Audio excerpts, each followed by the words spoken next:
मैं आकर के यहाँ पर 3-4 महीने मौन रह करके एकांत में साधना की। साधना में मुझे बहुत प्राप्ति हुई और मुझे यहाँ पर काफ़ी अनुभव हुए। और जब जाने से पहले मुझे ऐसा लगा ये इतना पवित्र स्थान, ऋषियों ने यहाँ पर हजारों हजारों वर्ष तप किया, साधना की, और यहाँ बड़े अच्छे वाइब्रेशन। पकड़ते हो हाथ से सारी चीजें बताते। ये एक्चुअली में ये क्या टेक्निक होती है? नाड़ी परीक्षण है, हम करते हैं, स्वयं करते हैं। मैं विदेश भी जाता हूँ। अच्छा अच्छा। 35-40 साल हो गए बाहर देश विदेश जाता हूँ। कनाडा, अमेरिका, बड़ी बड़ी जगह, सभी बहुत देशों में गया हूँ। तो मैंने देखा कि एक बार, वैसे मैं तो फ्री करता हूँ, निःशुल्क, कोई पैसा नहीं लेता। लेकिन एक बार मुझे एक संस्था ने वाशिंगटन डीसी में मुझे ले गया। वहाँ पर एक कैंसर का मरीज था। डॉक्टरों ने लाइलाज बता दिया और कोई दवा नहीं उनके पास। उन्होंने कीमोथेरेपी भी की। उसके बाद एक इंजेक्शन चला है नया, जो 2 लाख में एक लगता है, लेकिन 10 दिन बाद, हर 10 दिन बाद 2 लाख रुपए का एक इंजेक्शन, हर 10 दिन पे लगना। हाँ। तो उन्होंने ख्याल मुझे बुलाया, मैं गया। वहाँ जाके मैंने देखा वाकई बड़ा ही असाध्य रोगी हैं, लेकिन मैं धीरे धीरे उनका उपचार चल रहा है। पहले उनको 6-6 दिन, 1-1 हफ्ता लैट्रिन ही नहीं आती थी। आवाज मुंह से बोलते थे, हमें पता नहीं चलता था क्या बोल रहे हैं। लेकिन बिल्कुल बेड पे थे वो। बेड पे ही बिल्कुल। अब धीरे धीरे बोलने लगे, लैट्रिन नियमित आने लगे। नमस्कार, मैं विजय भूषण आपको लगातार विभिन्न प्रकार के साधु, संत, तपस्वी, त्यागियों के इंटरव्यू आपको दिखाते रहते हैं। आज आपके लिए कुछ अलग और विशेष लेके आए। आज ऐसे ही एक योगीराज विश्व विख्यात विश्वपाल जैन जी से आज हम मुलाकात आपको करवाएंगे। वैदिक गुरुकुल महाविद्यालय के संस्थापक हैं, उन्हीं से हम बातचीत करेंगे। महाराज जी जय श्री राम। जय श्री राम। महाराज जी, जो आपकी ये जर्नी स्टार्ट हुई, सफर जो आपका यात्रा शुरू हुआ योग के लिए, ये कहाँ से और कब आपने स्टार्ट करी है? ये वैसे तो मेरा हरिद्वार में ही गुरुकुल महाविद्यालय, ज्वालापुर गुरुकुल कांगड़ी, वहीं पर मेरा अध्ययन अध्यापन हुआ। और बचपन से मेरी रुचि थी योग में और आयुर्वेद में, तो इसलिए मैं वहाँ से स्नातक होके सन 1970 में मैं इधर आ गया था। 1970 में यहाँ मैंने देखा बहुत सुंदर स्थान है, बड़ी शांति है, और मुझे ऐसा लगा कि मैं कहीं अपने पुराने स्थान पर आ गया हूँ। कोई पूर्व जन्म का संस्कार मेरा रहा होगा इस जगह। तो फिर मैंने सोचा यहाँ पर एकांत में साधना करनी चाहिए। मैं आकर के यहाँ पर 3-4 महीने मौन रह करके एकांत में साधना की। साधना में मुझे बहुत प्राप्ति हुई और मुझे यहाँ पर काफ़ी अनुभव हुए। और जब जाने से पहले मुझे ऐसा लगा ये इतना पवित्र स्थान, ऋषियों ने यहाँ पर हजारों हजारों वर्ष तप किया, साधना की, और यहाँ बड़े अच्छे वाइब्रेशन है। क्यों ना यहाँ पर एक स्थान खोला जाए, गुरुकुल खोला जाए। तो यदि नहीं खोलेंगे तो यहाँ पर होटल मोटल होके यहाँ के वो ऋषियों की सारी साधनाएं समाप्त हो जाएगी। तो इसलिए मैंने 2 जुलाई सन 1972 में यहाँ पर 2 विद्यार्थियों को लेके एक झोपड़ी में गुरुकुल की स्थापना। 2 विद्यार्थियों से लेकर झोपड़ी में शुरू किया? झोपड़ी में, हाँ जी। अच्छा। हाँ जी। तो वो बस लगातार हम करते रहे, धीरे धीरे विद्यार्थी बढ़ते रहे। 10-15 विद्यार्थी हो गए। यहाँ पर कुछ कठिनाई बहुत हुई। जंगल था, एकांत था, कई बार यहाँ पर जंगली जानवर भी आ जाते थे। और जीवन में एक दिन ऐसा भी आया जब हमारे पास खाने के लिए कुछ नहीं रहा। तो हमारा भोजन भंडारी आके बर्तन दिखा दिए, उसने दाल चावल कुछ नहीं है। तो मैंने कहा कोई बात नहीं, प्रभु सब करेंगे। तो मैं फिर इसी समय जंगल में चला गया। नदी है, मालिनी नदी, माली नदी के ऊपर एक बहुत बड़ा विशाल इतना बड़ा पत्थर सा है ऊंचा। मैं रोजाना वहाँ साधना किया करता था। वहाँ बैठ करके मैंने थोड़ा ध्यान किया और ध्यान करके मैं रोया, बोला हे प्रभु, मैं अकेला तो भूखा रह सकता हूँ, बच्चे हैं 10-12, उस समय 10-15 हो गए थे सब मिला के, तो ये कैसे भूखे रहेंगे। ऐसे कहते कहते मेरा ध्यान लग गया। 1 घंटे बाद मेरी साधना ध्यान खुला तो मैंने देखा सामने एक व्यक्ति बैठा हुआ है। उसने मुझे नमस्ते करी। मैंने पूछा भाई क्यों आए हो? कहने लगे मैं पोस्ट मास्टर हूँ। अच्छा अच्छा। तो आपका एक मनी ऑर्डर आया है तो वो मैं देने आया हूँ। उस समय 101 रुपए का मथुरा से एक चौधरी धर्मदेव जी, उन्होंने 101 रुपए गुरुकुल के आश्रम के लिए भेजा था। ऐसा है कि यहाँ के बारे में ये भी मान्यता है कि बहुत सारी असाध्य रोग जो होते हैं, बाकी जो भी असाध्य रोग हैं जिनका कोई इलाज नहीं है, बड़े बड़े डॉक्टर भी हाथ पांव खड़ा कर देते हैं, तो उन रोगों का इलाज योग में कैसे है और कैसे संभव है?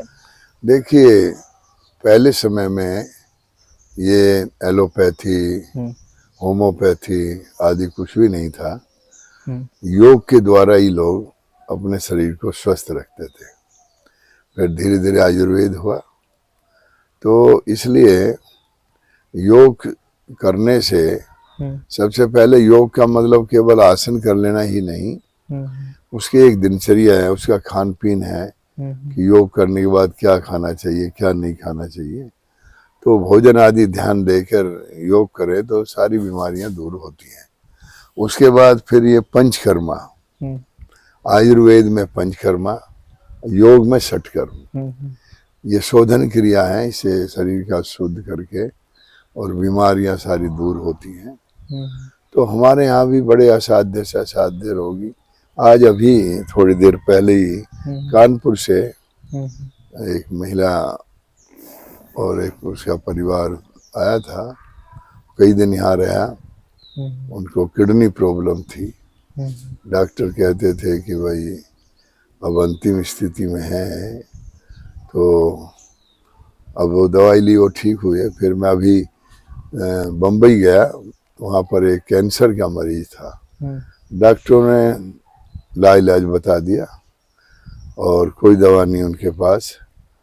उन्होंने कीमोथेरेपी भी की, उसके बाद एक इंजेक्शन चला है नया जो 2 लाख में एक लगता है, लेकिन 10 दिन बाद, हर 10 दिन बाद 2 लाख रुपए का एक इंजेक्शन हर 10 दिन पे लगना। हाँ, तो उन्होंने ख्याल मुझे बुलाया, मैं गया, वहाँ जाके मैंने देखा वाकई बड़ा ही असाध्य रोगी हैं, लेकिन मैं धीरे धीरे उनका उपचार चल रहा है।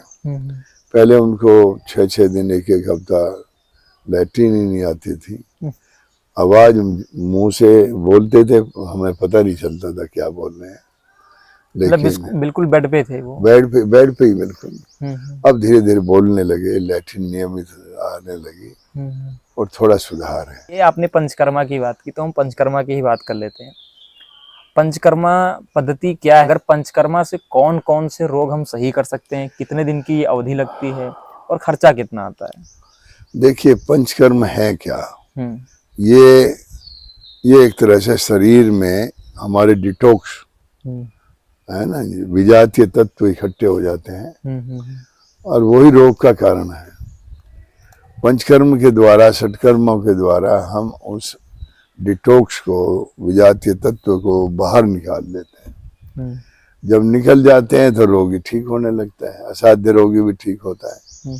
तो उसमें वमन है, विरेचन है, लंघन है, नस्य है जी, मसाज है, स्टीम है, शिरोधारा है, ये सारी चीजें उसमें हैं। मड थेरेपी भी हम कराते हैं। इसकी अवधि कितने दिन की होती है कि ये उपचार कितने दिन चलता है? ये रोग पे डिपेंड करता है या फिर ऐसा इसकी कुछ अवधि होती है? नहीं, देखिए, ये रोग पर निर्भर है।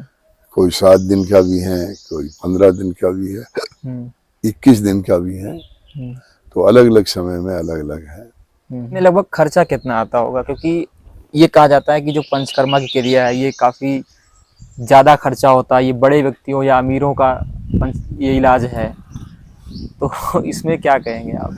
नहीं देखो, ऐसी बात तो नहीं है, ये निर्भर है सुविधाओं पर। अब जो बड़े लोग हैं जैसे स्वामी रामदेव जी के यहाँ हैं, वहाँ ऐसे भी उनको हैं जो 50,000 रुपये एक रात का ही है। लेकिन जो साधारण है, सिंपल है, वो हम लोग जो कराते हैं वो एक व्यक्ति का अकेला यदि है तो 1,500 रुपये 2,000 रुपये ज़्यादा से ज़्यादा डेली का होता है। खाना भी है, रहना भी है, और उनका ट्रीटमेंट भी उसी। एलोपैथिक में तो लोग जाते हैं पहले चिकित्सा करने, तो उनका टेस्ट में ही उसकी जान तो आधी निकल जाती है, टेस्टों में ही है जी, और उसका खर्चा बहुत हो जाता है। नाड़ी परीक्षण है, हम करते हैं, स्वयं करते हैं। मैं विदेश भी जाता हूँ। अच्छा अच्छा। 35-40 साल हो गए बाहर देश विदेश जाता हूँ, कनाडा, अमेरिका, बड़ी बड़ी जगह, सभी बहुत देशों में गया हूँ। तो मैंने देखा कि एक बार, वैसे मैं तो फ्री करता हूँ, निःशुल्क, कोई पैसा नहीं लेता। लेकिन एक बार मुझे एक संस्था ने वाशिंगटन डीसी में मुझे बुलाया, कहने लगे आपको नाड़ी परीक्षण करना है। तो मुझे एरोप्लेन का टिकट दिया, होटलों का, सब रहने का। मेरा काम था चिकित्सा, नाड़ी देखना। एक दूसरा, जैसे आप बैठे, वो बैठा रहता था, उनका आदमी 20 मिनट के बाद ही वो घंटी बजा देता, टाइम हो गया। और मैं बराबर करता रहा। सारे अमेरिकन लोग थे अधिकतर, एक इंडियन भी आया। तो फिर मेरी इच्छा हुई उससे जान की, भाई तुम नाड़ी परीक्षण कर रहे, क्या तुम्हारी क्या लेते हैं ये लोग? कहने लगे $110 है, यूएस। $110? हाँ, अब आप देखिए, मतलब इसकी कितनी कीमत है, मैं ये बताना चाहता हूँ, इसकी कीमत कितनी है। क्योंकि वो 10 चीज से चेकअप करेंगे, हम केवल नाड़ी देख के ही बता देते हैं कि तुम्हारा ये है और ये है। अमेरिका से एक मरीज आया, रिचर्ड नाम था उसका, और वो 10 साल से बेचारा मरीज था, बहुत भयानक। उसने कोई हॉस्पिटल नहीं छोड़ा जिसमें ना गया हो। वहां जा करके उसने जो है, डॉक्टर सब यही कहते कि भाई तुम्हारा चेकअप हो गया, सब कुछ हुआ, तुम तो ठीक हो, तुम्हारे रोग नहीं है। वो कहता है कि 10 साल से मैंने गाड़ी नहीं चला सकता, चलता हूँ गिर जाता हूँ, लेटते हुए चक्कर आते हैं, आप कहते हैं बीमारी नहीं है। तो वो फिर मेरे पास आया, उसको पता चला, टीवी में मेरा इंटरव्यू आया, तो वहाँ उसने देखा होगा, तो आया तो कहने लगा जी आप तो मुझे ठीक कर सकते हैं। मैंने कहा मैं नाड़ी देखता हूँ, नाड़ी देखी मैंने, और मुझे तो बीमारी मिल गई एकदम। मगर तुम्हें तो हाइपर पित्ता है, पित्त बहुत हाई है। तो वो कहने लगा जी मैं कई साल में ठीक हो जाऊंगा, क्योंकि तो डरा हुआ था 10 साल में ठीक नहीं हुआ, तो वो 2 महीने में, 1 महीने में कैसा होगा। मैंने कहा भाई मैं तुम्हें 2 हफ्ते में ठीक कर दूंगा, चलता फिरता। 2 हफ्ते में? 2 हफ्ते में। तो उसको तो बहुत कम टाइम लगा होगा। हाँ, नहीं, वो कहने लगा कि मैं विश्वास नहीं करता, आप जो है झूठ बोलते हैं। मैंने कहा भाई जो 10 साल से परेशान रहा हो। मैंने कहा ऐसा है, मैं झूठ नहीं बोल रहा, आप ऐसे करो 2 हफ्ते की दवा ले जाओ, आराम थोड़ा बहुत हुआ तो आ जाना, नहीं तो मत आना। वो 2 हफ्ते की दवा ले गया। वो 2 हफ्ते बाद ही स्वयं गाड़ी, 10 साल के बाद गाड़ी चला के आया, और 4-5 मरीजों को लाया साथ। और वो आके बैठ गया, कहने लगा जी इन दिन को देखो। मगर मैं नहीं देखता, मगर तुम बताओ। वो कहने लगा मैं तो 100% आई एम ओके। मैंने कहा भाई नहीं, तुम अभी नहीं हो, थोड़ा ये तो तुम्हें दवा असर किया है। आराम हुआ, आराम हुआ, 3 महीने दवा खाओ, आयुर्वेद की, ठीक रहो। मेरा अभिप्राय यह है कि आयुर्वेद जो है अंदर तक पहुंच जाता है, और उसके जानकार वास्तव में कम हो रहे हैं।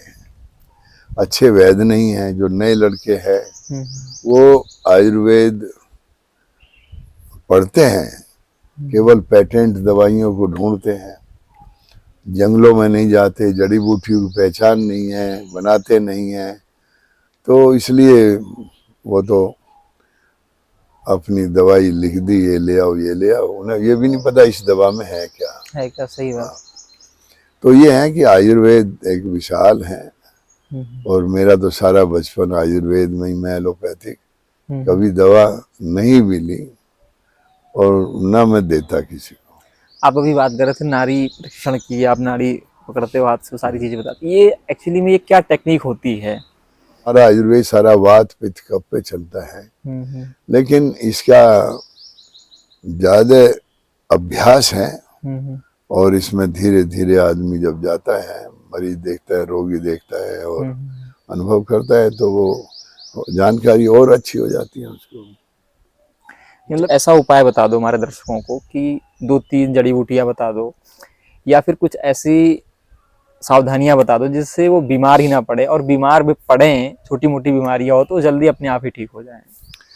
देखिए, सबसे पहला है भोजन का, दिनचर्या, आपकी लाइफ स्टाइल क्या है। बीमार हैं तो लाइफ स्टाइल चेंज करो।